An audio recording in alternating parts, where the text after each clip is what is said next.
Welcome, welcome, welcome to Share the Tea Tuesdays. It is your girl V, and I have the famous Mr. Apollo Woods. I know he's Not at laughing, but all. Not at all. not at all. It's okay. I'm going to give you that fame anyway. And he's the founder of OKC Black Eats. And thank you for coming on the podcast today with Share the Tea Tuesdays. And I know we're gonna have a lot of information that you're gonna give us. I can feel it. I can feel it right now. So how are you doing this evening? I'm good.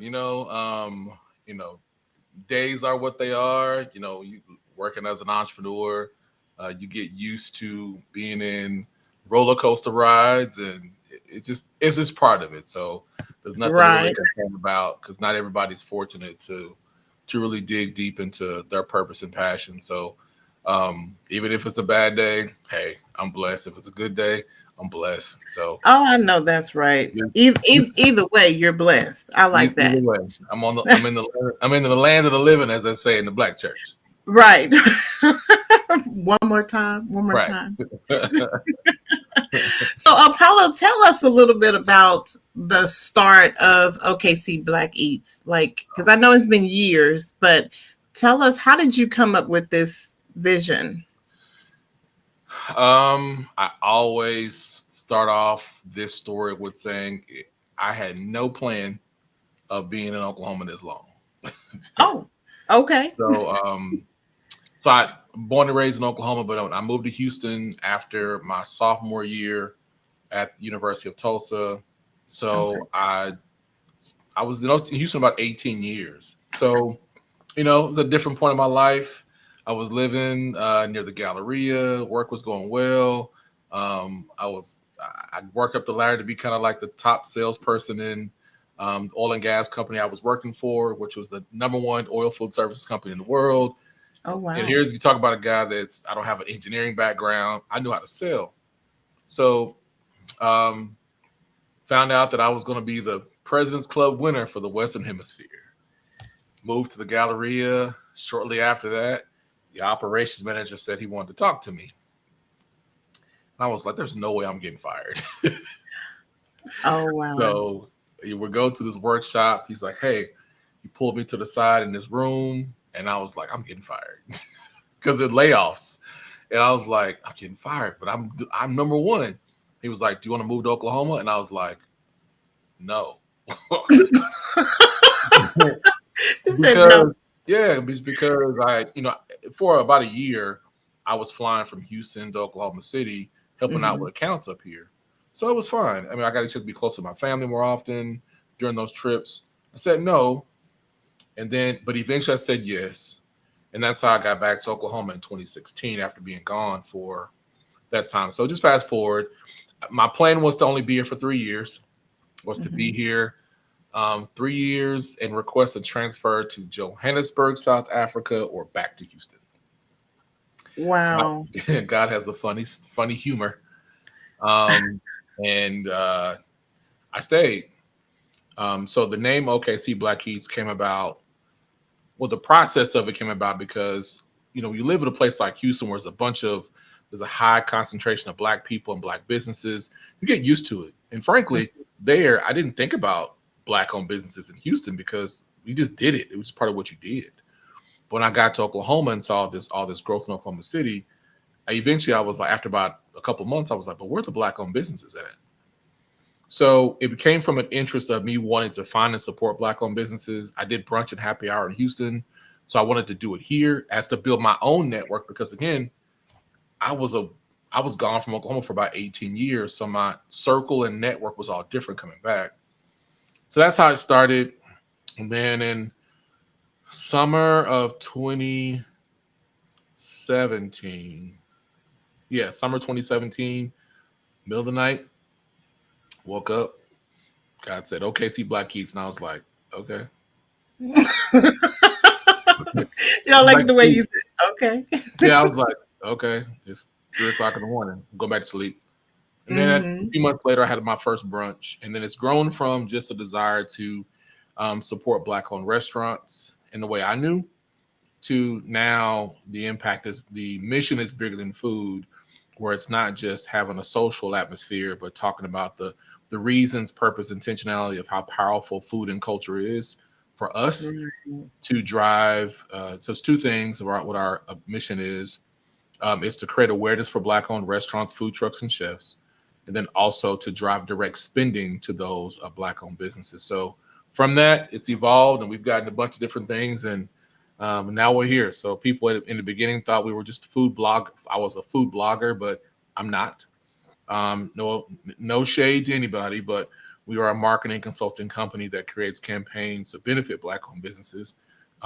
So we are beyond the box and how we do things. Okay. Okay. Beyond the box. I love that. Beyond the And box. and it's wonderful how you said God works in mysterious ways. Like it just came to you in the middle of the night and you have your name and you took it and only evolved since those many years ago. And I think How that's long? Look, it wasn't that long ago. Like it I'm wasn't not like well it feels like a long time, but it, it's only been like 4 years. But a it's lot only has been like happened. 4 years. Okay. Yeah, a Okay. Only lot has 4 years. happened in 4 years. But that's what I mean. It's a lot has happened in 4 years. It's not just what you intended to be from the very beginning, because you said now your focus is more. Wait, let me get it right. It's more than just food. Yeah, bigger than food. Bigger than Yeah, food. Sorry, yeah. bigger than Okay. food. So it's bigger than food. And so when you say bigger than food, where is that coming from? We're trying to expand. I know you're trying to expand from just focusing on the restaurants, but more so of what's the focus now? Um, I've been involved in different organizations. I mean, I was in Boy Scouts, became an Eagle Scout at 15, and was always in some type of community-based organization and leading. So I was always networking and Hmm. learning that from living in Houston and then coming back here. Again, I needed to find a network. So I joined these different organizations, and when I joined them, I recognized that we weren't present. So now this is I don't know how your audience is, but I'm just gonna tell it like it is. Just speak Um, the truth. That's okay. we weren't present, but I understand why we weren't present in the dynamics of Oklahoma. I Hmm. understood that, but I also understood that we had to be at the table to get information that benefits us. So as I was networking, building my circle of very diverse people, not shying away from being unapologetically Black, and then going to restaurants, I was realizing like, wait a minute, well, they didn't know about this SBA grant or loan. Well, they didn't know about this program offered. So I would bring that information back to the restaurants and say, hey, this is coming. Did you know? They'd say no. So it was more than just having a brunch. I was like, hey, y'all, like, I got this information through this network or my networking, building my own. I wanted to benefit. So in through all of that, I realized that what our restaurants needed, and it was more than just having butts and seats. They needed help with creating an infrastructure and sustainability. They needed help with understanding what's coming down the pipeline in terms of development. They needed to understand how to get ahead of trends, what's coming next. Because when you're working your business, you don't have time to get out. So it was that issue and the um, silo challenges that we put ourselves in at times that kept them from getting information. So I became the resource. So that led to real estate. It's led to, you know, being on the food bank board and et cetera, et cetera. So bigger than food is, um, I would say we say bigger than food because we use food as a way to get people together to have sometimes hard conversations, but Hmm. also to create intersectionality between different groups and people and amongst ourselves. Okay. Okay. I like that. Now, I know that you said this very fast, but you said you're on the food bank board. Yeah, I'm on. So I'm on the Leadership Oklahoma City board. I went through the signature program, class 35, best class ever. It's just a thing. Okay. Also on the regional food bank board. I am now recently on the Oklahoma City Dodgers Foundation board. Um, on the business, on several. Um, yeah, I think that's all the boards I'm on.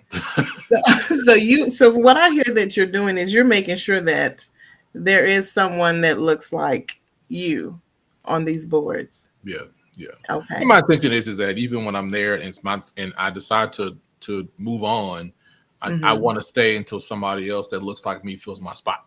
Oh, I like that. So if there's not someone that's going to fill my spot from the work that's being done to open up the doors and create seats, and I try to stay there as long as I can.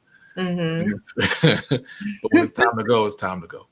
It's time to go. Now, you mentioned something about grants and having the resources to know what to do when you're opening a business, Mm. let alone a restaurant. And in my eyes, I always feel like if you're trying to open a restaurant, that takes a lot of money because you have to have the coverage of food, and that's just me thinking like Right. it's a large scale. So if someone is wanting to start off with the business, what's what's your takeaway for them? Like, what do you have something that just to give them just a little bit of what they should anticipate when they're trying to start a business? Um, the first thing I would say is ask them is why do you want to do it? Because Mm, entrepreneurship and owning a small business is not easy. mm-hmm. You don't work if you worked 40 hours a week and that was good for you. If you're not willing to work 70, 80, 90, 100 hours a week, this is not for you. It's not. Okay. If you want to have a hobby, great, but don't call yourself an entrepreneur or business owner. You just have a hobby. But then after that, after they get realistic, is I asked them, so what is it that you're trying to do that actually creates value in the marketplace? So if you want to open up a restaurant and you want to have a wing spot, okay. Well, in your SWOT analysis, what does that tell you? So how are your wings different from somebody else's wings? Well, then you have to figure that out. And sometimes you don't figure that out until you've been in the market for several years Oh, to several know years. Okay. what your actual niche is. Because you can only make lemon pepper wings a certain number of ways. You can only do buffalo wings a certain number of ways. But Mm-hmm. what is it about your thing that's going to be different? So you'll see Walgreens and CVS right across from each other. Well, now if you see a Walgreens, you're going to see a CVS across the street. True. That's the model. But what's different about each store? You get something different at each one. So if I have my prescriptions at Walgreens and they don't have it there, guess what I know? There's a CVS across the street. I'm gonna Mm-hmm. just walk. So you have to really dig into that, and ultimately you have to figure out what problem does your business solve, and are you willing to work 7 days a week for it? Now, with the niche, does your niche change over time, or not really, or should it just That's that's kind of I hard would say to.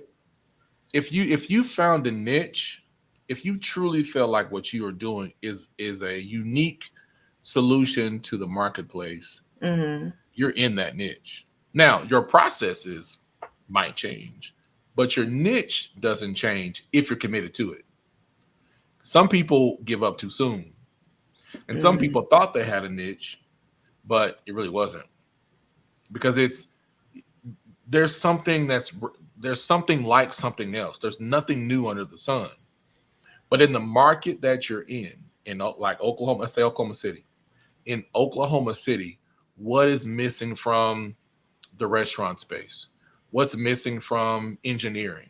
Well, even then, you know, if you don't see that there's a lot of engineering programs available or STEM programs for Black folks in Oklahoma City, guess what? Mm-hmm.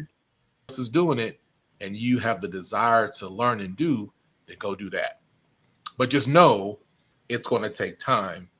It's not going to go viral in the Right. first year. Because where I started with OKC Black Eats is not where I am now. Again, I said I started because I wanted to have brunch at Black-owned restaurants to support them. Where I am now is different, but what I'm doing is the same. Is the same. Okay. Still Okay. supporting Black-owned restaurants and chefs and food trucks, but now it's different. So now we expanded to more Black-owned businesses, and now, but again, the emphasis is food and the community and culture. of Black And people. culture. Okay. So I know that you were involved in Homeland with, I mean, I know we had this long conversation when we were in the grocery store that time, Mhm. but you were involved in Homeland, bringing that to the east side of Oklahoma City. Can you just tell a little bit about um, how important that is for you and how that made you feel overall with that opening? Because I know we've had, well, from what I remember, I know we've had at least what, two or three grocery stores in that area before. Yeah, so let me bring some clarity on. So my involvement with Homeland at Northeast 36 in Lincoln was in the on the marketing side when they opened through December. So Okay. that was my direct involvement. Prior to that, I had been working with on a different task force, and around the time, there was the height of trying to address food insecurity in Oklahoma City. Of course, I was involved because of what I do as OKC Black Eats, but Hmm. specifically with the Homeland Initiative, which was exciting because I got a chance to be involved with some conversations and see the players that made those things happen. And the energy from when Homeland opened at that location was great Right. because you saw the excitement. You saw that people were like, man, we finally have something fresh that we wanted. But there was also a learning curve there too. You had people who were cautious about the cost of grocery. You had people who were not sure, is this the right one? But overall, getting a chance to be a part of the opening of the marketing campaign and Hmm. show from the eyes of Black people how we shop, how we entertain, like what's it like from our lens.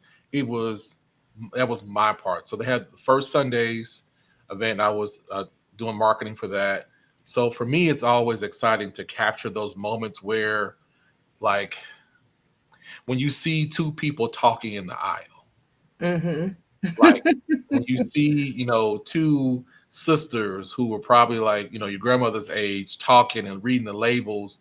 But those things are I wanted to capture and show. See, this is what our culture is like in the Hmm. grocery store. This is what it's like on the east side. So that was really my part, is to show the culture forward in the Homeland effort. And it was exciting to do it, and I learned a lot, and I'm glad they're still doing well.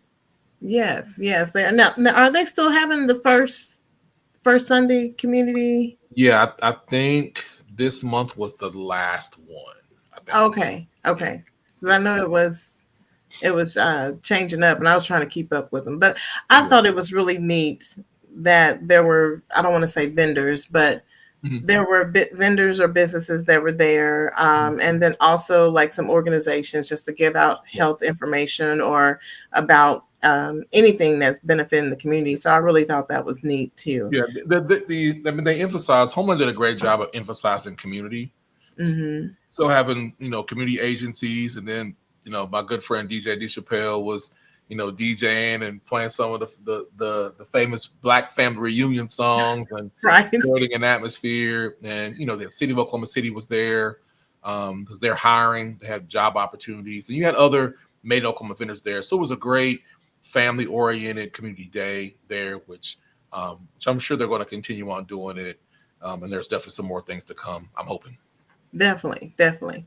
So I want to talk about this very insightful information that you shared with me. Okay. I can't even, it was few weeks ago. Um, and I know it was just kind of out the blue that you shared it with me, but I really do truly, truly appreciate you taking the time to explain that to me, because when I walked out of that building, I was like, oh my gosh, I felt like, I don't know, I just felt really special. Mhm. So, and I know that I know Juneteenth is coming up, and Yep. there's been conversations about or people upset that Juneteenth was trademarked by a certain company and all of that. But I Well, they want you to they talk to us withdrew their about. trademark. Oh, okay, Yeah. they withdrew it, but Well, yeah. I want you to That's- talk about that a little bit. So, um, I came to understanding about trademarking Honestly, after, I got an executive MBA, but they don't teach this in grad school or in Mm-hmm. business. They don't teach you entrepreneurship. You learn it from getting out there, like a lot of people do, and finding folks to connect with. So one of my leadership classmates owns a trademark and copyright firm here, and he gave me some good advice. And I was like, okay, but I thought I had to do this through the federal side, which can be very expensive Mm-hmm. and time consuming. But then I realized, I was like, wait a minute. And I was watching someone's IG and they were like, well, do it this way. I mean, I can do it in the state. He was like, yeah. So, and then around that time, there's always this conversation in Oklahoma City about folks stealing and copying ideas. Well, there's a lot of copying going on, but it's no different from any other city. And then when I finally started, I was doing an event, and then I realized I got a hold of some information that the one of the how do I say this? That someone was going to try to steal and continue on our successful concept. Mm-hmm. So I took the information I knew and I protected my name through a state trademark. Well, had it, did it, and I did it through some previous company that I created through the Northeast OKC Developers Conference business that we own. Didn't exercise it. So, but this particular one, after I did it, and I realized that they were actually trying to, um, uh, what do you call it? Appropriate our idea. I just simply posted the trademark. Well, their post went down. Mm-hmm. So then I began, that really confirmed for me that owning your identity. So for everyone watching, if you have an idea, you have a brand, trademark it, because other brands, especially corporate brands, they love to work with people that they can have an exclusive relationship with. So because we own Sunday Social Brunch and we actually own the name, we own the trademark in Oklahoma for Sunday Brunch, and a number of others. That makes corporations feel comfortable knowing that they're working with the company that understands brand protection, and they're working with the company that owns Sunday Brunch. Mm-hmm. So, yeah. So for all of our entrepreneurs of color, if you're concerned about your brand being copyrighted, or your brand being appropriated or stolen or borrowed, well, all you got to do is use what business owners should do: Mm-hmm. trademark and/or copyright your intellectual property, and don't worry about it, and And charge don't more. hear about it. And you said charge more for it. Charge more for it. And that makes sense because after you shared that with me, I was telling um, my husband, and he said, "Well, go down there and do it. What are you waiting on?" And I said, "Well, I don't know. I'm a little nervous." But you do get nervous, and even walking in the building, filling out the form. I tell you, I filled out that form 4 times because I kept messing up, Oh, I and I messed was up too. But how long did it take? oh, less maybe an hour, maybe. Same day service, right? Yeah, same day An hour. service. So now you have. So here's the thing: an LLC only means that you have a business. Mm-hmm. It doesn't mean you own your name. It just Oh, means that you have a business. You okay. got your business that you have. It exists. It doesn't mean that you own your name.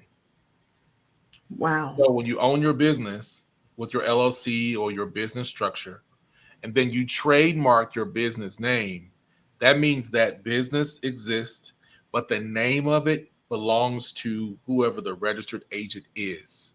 So somebody else in the state of Oklahoma decide to, don't know which one you did, but let's say you did Share the Tea with V podcast, and someone else tried to do something similar, Mm-hmm. they can't. Here's another example. When I trademark another business, so I trademark, you have another real estate company called Northeast OKC Development Group. Well, we trademarked it. Somebody else started a business, didn't do the research beforehand, and created an LLC entity that had a regional name that conflicted with mine. They had to Oh. ask, the state of Oklahoma said it's in conflict. You have to get permission from this entity, which was me. Mm-hmm. Why would I want to create my own competition? Right. So I said no. Didn't even have to respond back to her, but I did. So that person has to figure it out. So that's not my problem. But because I did it a certain way, the right way, now nobody can. I literally have exclusivity to my name, and it helps me with my position in the marketplace. Hmm.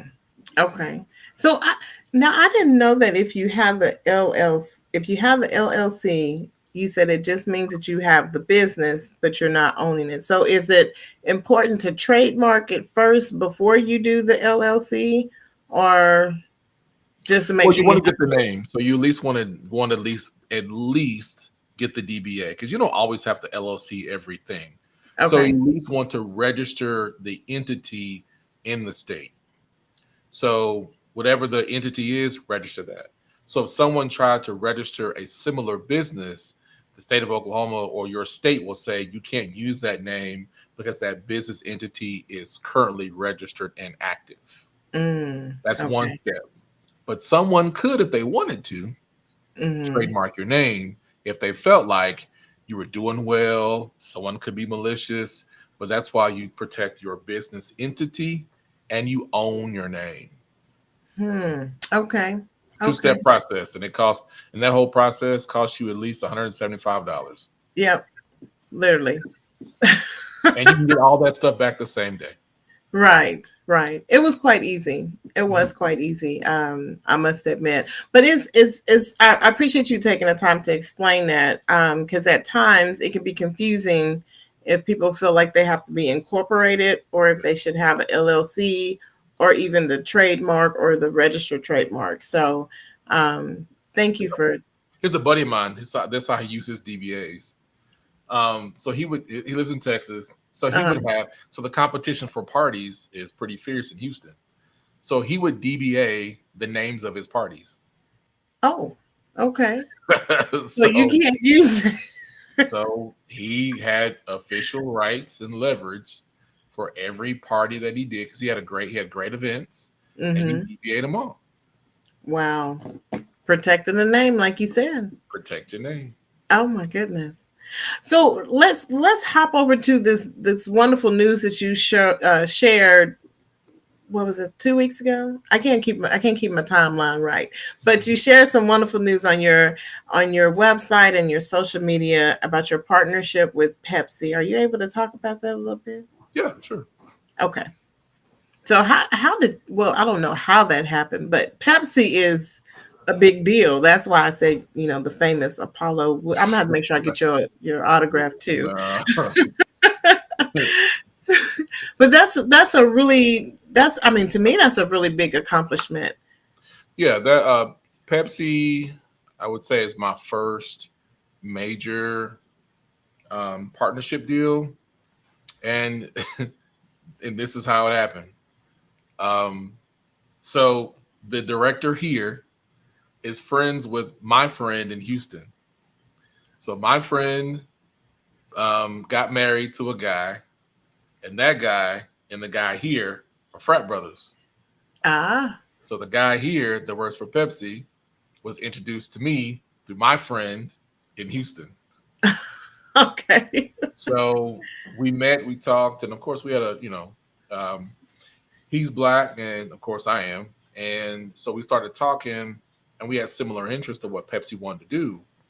But often, what they didn't know, here's what's funny: they were trying to find ways to support more black-owned restaurants through their Pepsi Digging initiative.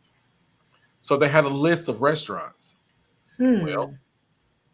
what they didn't know at that time, the list of restaurants that they got was for me and a Oh, partnership that they established with another entity in Harlem.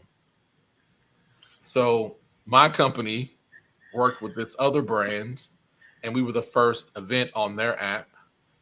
And 20 of the 24 black-owned businesses in Oklahoma were the ones I loaded into their app after our first OKC Black Restaurant Week initiative. So it was became a small gap in a small world.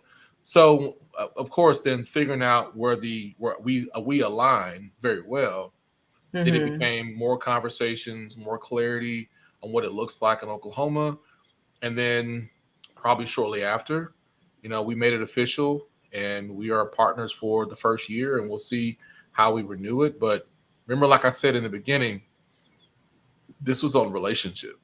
I would have never known that one of my great friends in Houston that I'd known for years got married to a guy who's a Kappa. I'm an Alpha. He's a Kappa. He got his Kappa brother is director in Oklahoma.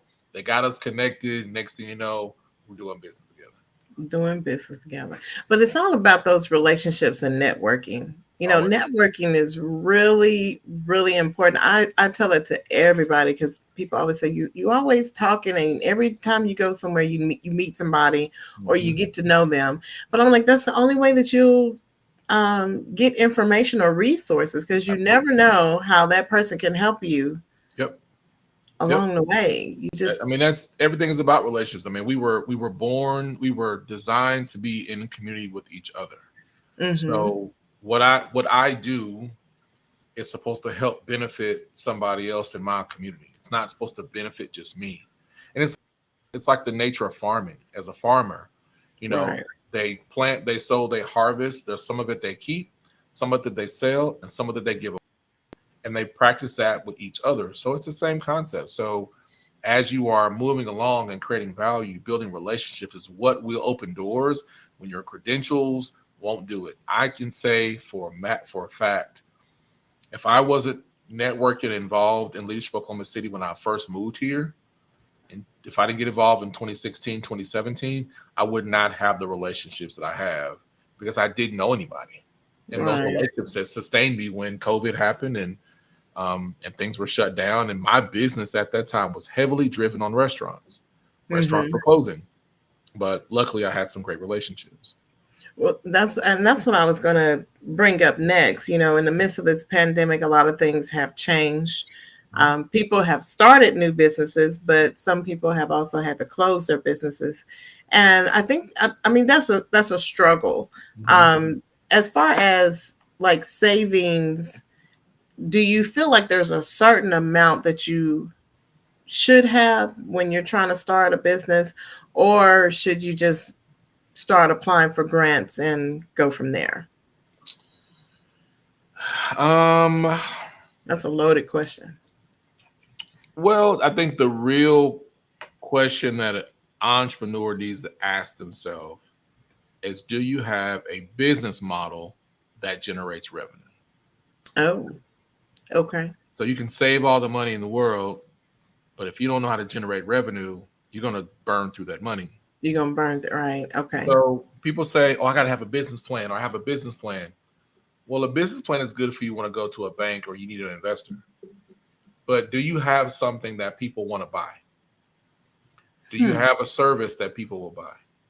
Because if you can't, I'm a sales guy. So if you're not able to, if you don't have something that generates revenue, doesn't matter how much money you save because you're not generating revenue. Revenue. Okay. So yes, you need, in some cases, yes, you might need to have a business model. I mean, a business plan, but your plan should include, is what I am developing going to generate my revenue target goals? Give an example. This is old data. We're trying to find the new census data, but it's been hard to find. But in 2010, the US Census stated that there were 7,500 or so African American firms in the Oklahoma City metro area. The average African American owned firm in Oklahoma City metro in 2010, according to the 2010 census, hmm did not generate more than $67,000 in annual sales. Oh wow. Okay. So, let me put this in context. So, if Oklahomans today, 1 in 11 are in poverty, if much of Oklahoma City is a food desert, not just the east side, Right. downtown's a food desert. So, people can look up the definition of food desert or food insecure.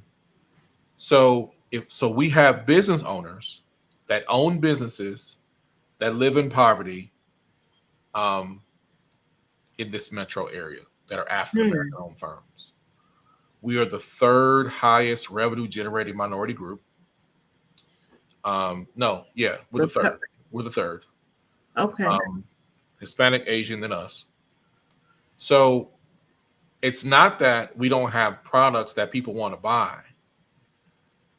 It's a bit of two things. One, are we getting the information that we need for ourselves to be able to capitalize off of our own ingenuity, off of our own culture, and how do I scale my business up?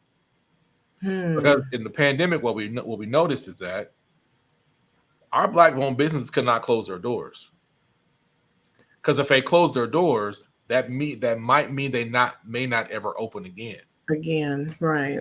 And for that Black-owned business with a brick and mortar, it might be the only resource in that community. So you feel the pressure. And on top of that, they have to make money for themselves, although it may not be enough. So there's this pressure, there's this juggernaut for us of, yeah, we're not making a lot of revenue. Yes, we have communities that are not being invested in, but where am I getting this information? Because if it's not intentionally targeted to us here, there's a lot of layers to that. Won't go into all that. But that was the nature of it. So now fast forward to 2020, 2021, we're still trying to figure out, because the census data changed. Right. What is the economic impact of our Black-owned businesses in our city and our state, which is yet to be uncovered. But we use our campaigns to make those estimates for ourselves, so we can. Okay. So something that came to my mind when you were mentioning about the pandemic and having a building and all that. So I know that there are, we had all these different stimulus that came out, and then I want to say there was a certain one that they were trying to focus towards just for the businesses. Now, let me know if I'm right or wrong, because I don't necessarily have a business or run a business like that. But isn't that so-called a loan? Like, don't you have to pay that money back? Oh, so on the in the beginning of the PPP loan process, okay, it was like, hey, apply for this money, you get this advance. It was called the EIDL, something like that. Economic disaster loan, something like that. It was an advance, but it was a loan that could be forgiven. Oh, okay. If you met certain criteria and deadlines. If you did not, that $20,000 became a loan that you had to repay in loan terms. But that process was confusing. It wasn't clear. They were really pushing this narrative of apply now, get this money, because they knew small businesses were hurting. Right. So yes, that did happen, and more processes have changed. And so now you see a lot of people who got all this money for PPP loans who were doing Fed time because they lied on applications. But what's so disheartening about that is that you have small businesses who needed that money and it's not available. And actually, there was a lawsuit against the SBA because the SBA was going to prioritize minority-owned businesses for this particular loan the SBA had. Well, a white-owned company in Dallas, who was awarded money previously, sued the SBA for discrimination. They won. That money went away. That program was discontinued. What? Oh, Google it. Okay. I believe you. I'm just. I feel like I have more questions to lead up to, but I know that'll. Okay, we'll talk. But I got time. Oh my goodness. So now So because I know some businesses who were waiting on that money. They got awarded. They're waiting on the money, but the lawsuit stopped the disbursements. So they were literally waiting on that money to help their pay their rent because they were facing being evicted from their business. So when that happened, they lost all that money. Now let's talk Oh, specifically about Oklahoma. Oklahoma is we are proud to have local businesses, proud to have support Oklahoma-based businesses, mm-hmm. but we don't have the infrastructure to support all businesses. So again, if 1 in 11 Oklahomans are in poverty, and you look at the number of businesses that closed in 2020, only 3 Black-owned restaurants closed. The number of non-Black-owned restaurants closed was probably 30 to 40%. Oh, wow. Why is that? We can afford, we operate from the place of lack. So I'm going to Mm-hmm. do all that I can to keep my thing going. So if you've never experienced what it feels like to operate from a place of lack and the perseverance required to operate from a place of lack to keep going, when your business has some hard times, you quit. You close it. Hmm. Oh, we'll just start up another one after because they often have access to capital in ways that are different from us. But we are a $1.4 trillion spending community.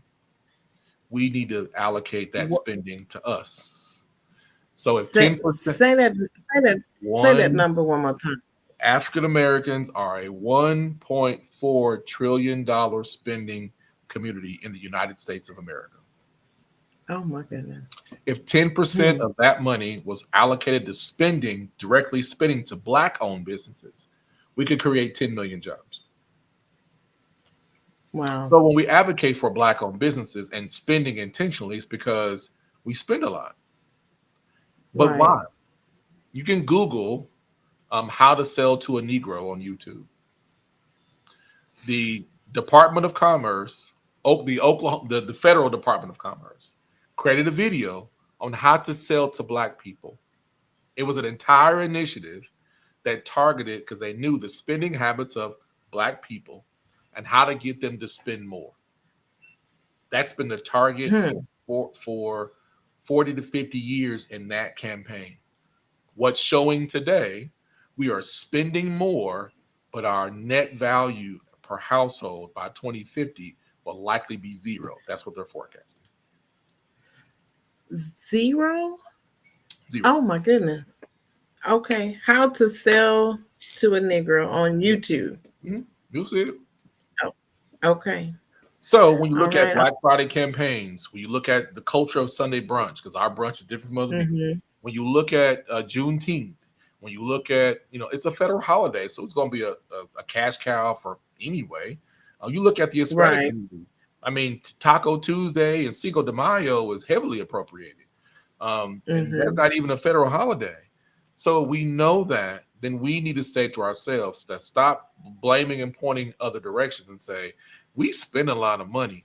Let me put a product in front of my own people that will get them to spend with me. Because we know once we start moving our dollars within ourselves, other folks want to spend with us too. Same thing with Black Wall Street. Black Wall Street was fantastic. It was a global market because you still had white people back at that time who wanted their clothes altered and sewn, who wanted their shoes shined, Mm-hmm. who needed carpenters. Guess what they found? The highest, most skilled workforce in America were Black people in Black communities. So that's why Jim Crow happened. Jim Crow was because Jim Crow came about because when Black folks were free, we were the highest skilled workforce that was free. So to Mm-hmm. get that skilled workforce back into its place, here comes Jim Crow. Into its Sorry to place. make it That's the about key. race, y'all, but that's what it is. Oh no.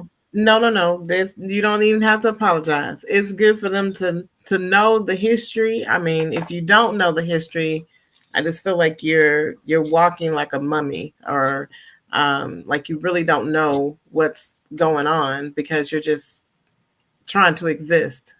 But you got to know where you're coming from, especially with Juneteenth coming up. There's so many different celebrations. You have given us a lot of information. Like I said, I told you guys. I told you, Mr. Apollo is.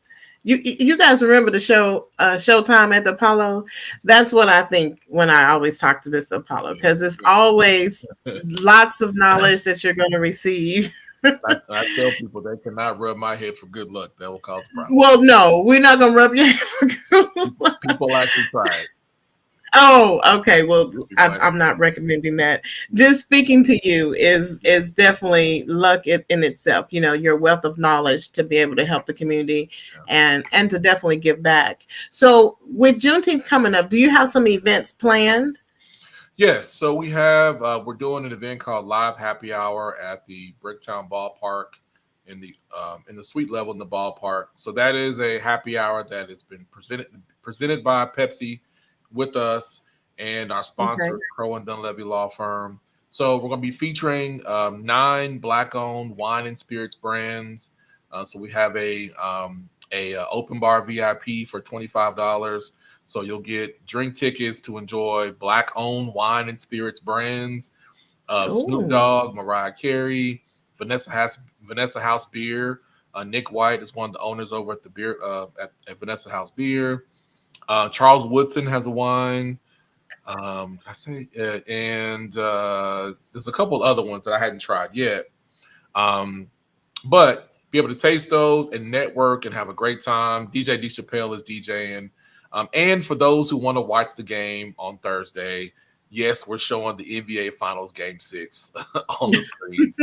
okay. Um, Friday, we're doing a food truck event in collaboration with Crow and Dunleavy again, downtown Oklahoma City, across from Kerr Park, featuring 2 black-owned food trucks.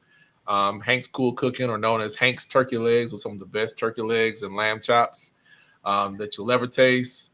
And their granddaughter or daughter has amazing lemonade there. And Upbeat Treats will be doing snow cones and cool flavored candy flavored treats there. Saturday, we're taking a break to support the other Juneteenth events happening in the city. And then Sunday, we have Sunday social brunch back at the ballpark, which is one of our signature brunch events.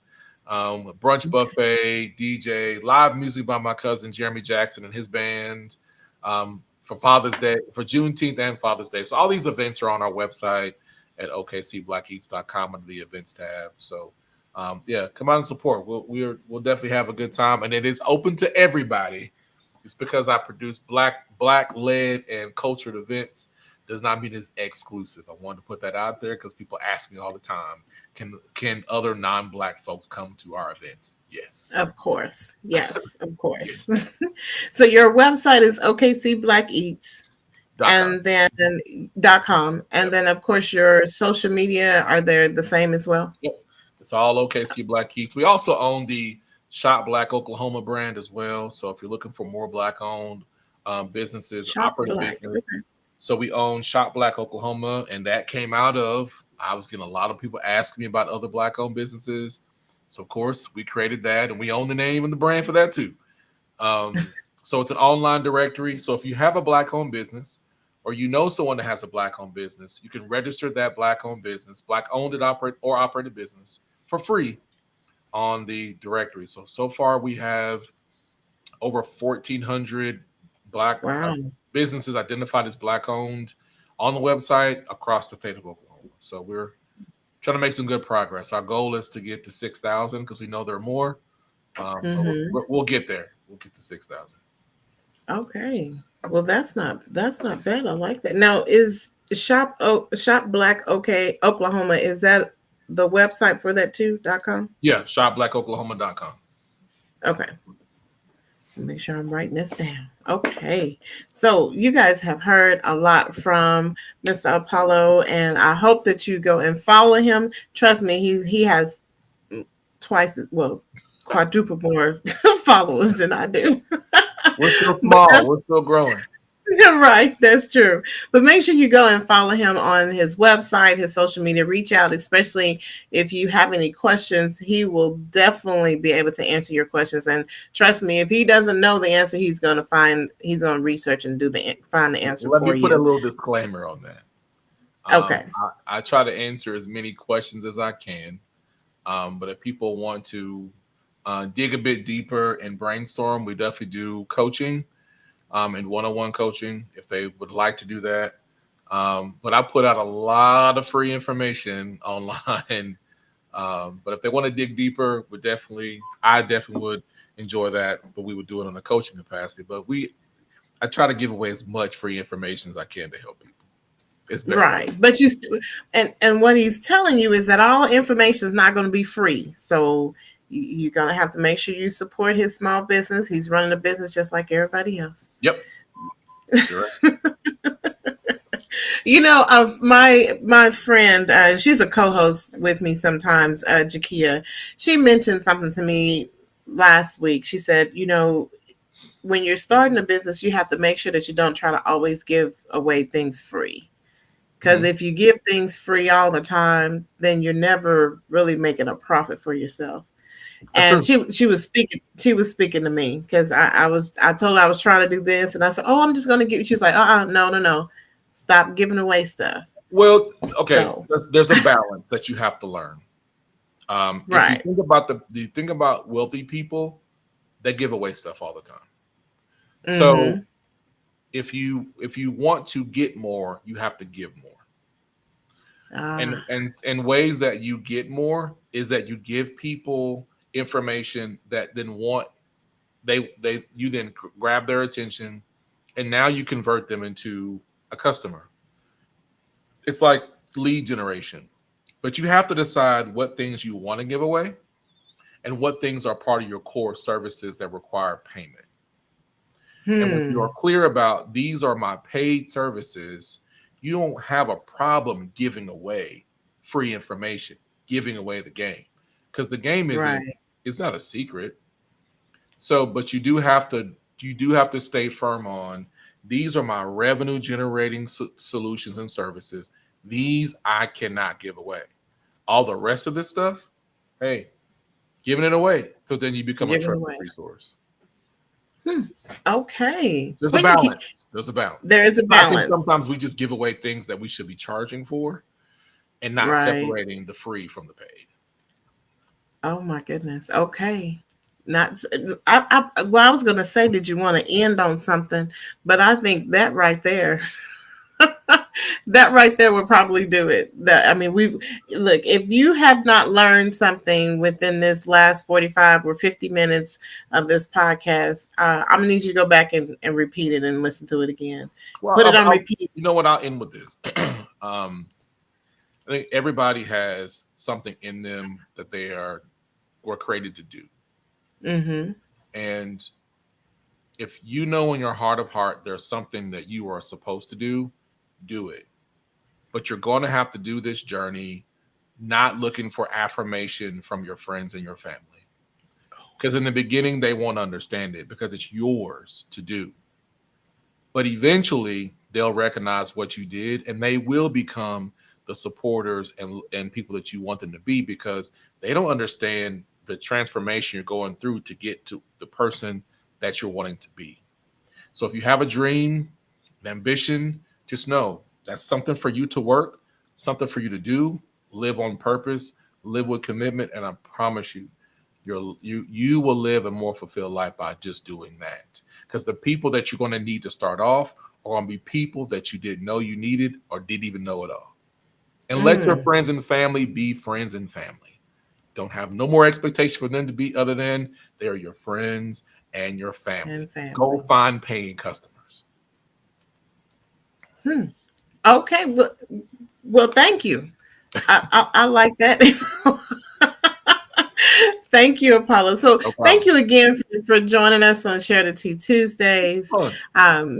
Make sure you go and follow him and definitely support all these wonderful events that's going on starting Thursday. Right? Yep. Starting Thursday. So, and I'm quite sure you're going to have a wonderful time. And if you miss some of it, just go to his website or social media. Trust me, he's promoting and advertising all the time. So you will catch it on his social media.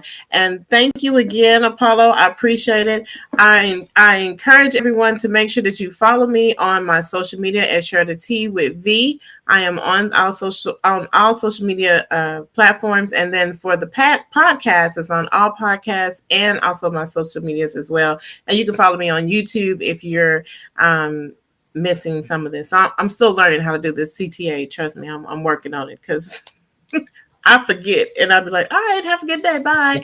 So I'll work on my closing. Trust me, it'll get better in due time. But thank you again, Apollo, No and problem. everyone else. We'll see you next Tuesday with Share the Tea with V. Thank you.